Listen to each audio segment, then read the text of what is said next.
Gray skies fade pitch black. 3 hours of ominous darkness represents the profligacy of our iniquity. This the picture, see, blunt force trauma. These jagged edges are exits, blood, tears, sweat. Roman guards use devices of malice, pure violence against the incarnate God. Abandon his own perfection for the sake of our redemption. His blood drips, this crimson liquid covers iniquities. He gave us victory in exchange for agony, then we act as if we care. Validate ourselves with vast masquerades, kill the game we played that started in the garden when man died. He sweat blood as he settled in his mind to drink the cup of suffering for the sake of mankind. We were once blind. He did it to open our eyes to see the mysteries, a heart enlightening, to give authority in the hope of his calling, and intimately encounter knowledge in the riches of his glory and unsurmounted power.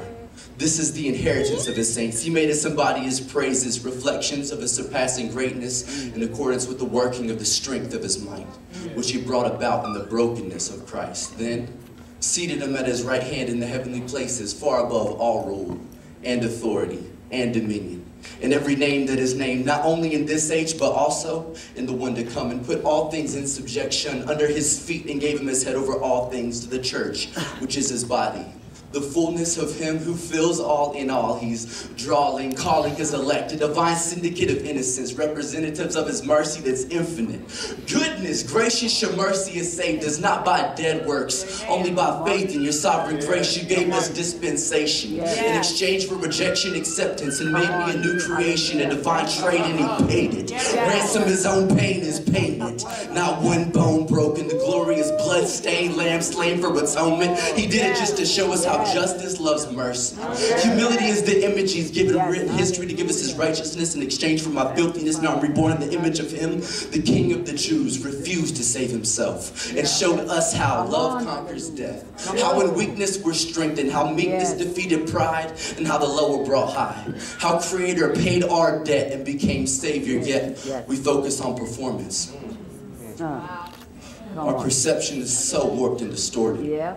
Convinced to have our own destinies aborted. Mother's womb torn open, ravished by distraction, gripped with indifference, love is dead. All that's left is maintenance. Wooed to sleep, senses dulled by sensuality and deceit, discernment traded for empty words and praises. What happened to the audience of one and seeking his face? Intimacy died when you took back your life. Anything less than 100% obedience is meaningless. Who'd have knew that too kept you from fullness?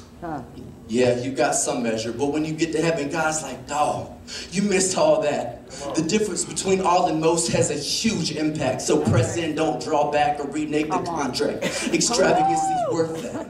Prepare the way for when he come back. Amen. Amen. He conquered death, hell, and the grave.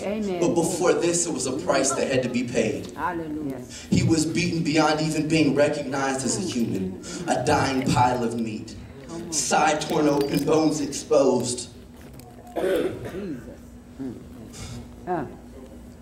crimson stream flowing down the mountain of coagulated blood at the foot of the cross. Jesus paid it all. Amen.